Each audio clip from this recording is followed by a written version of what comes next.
හරි ඔන්න පුතේ අපි මේ 2027 පන්තියේ 6 වෙනි පාඩමේ 3 වෙනි ඒකකේ පටන් ගන්න තමයි හදන්නේ.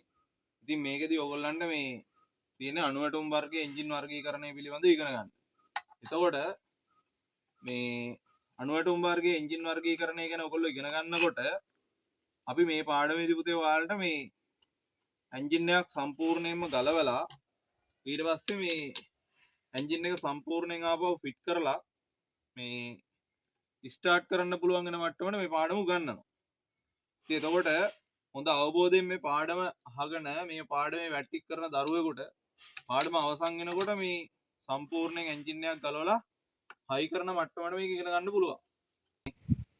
අපේ එතකොට 2027 පන්තිය මේ තියෙන කෑගල්ල සිද්ධාර්ථ ආයතනේ හෙට සෙනසුරාදා තමයි පන්තිය තියෙන්නේ 12:30ට.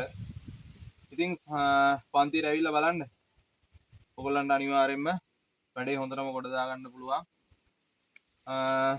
එහෙනම් ඉතින් හැමෝටම ජය වේවා. හැමෝටම සුබ දවසක්.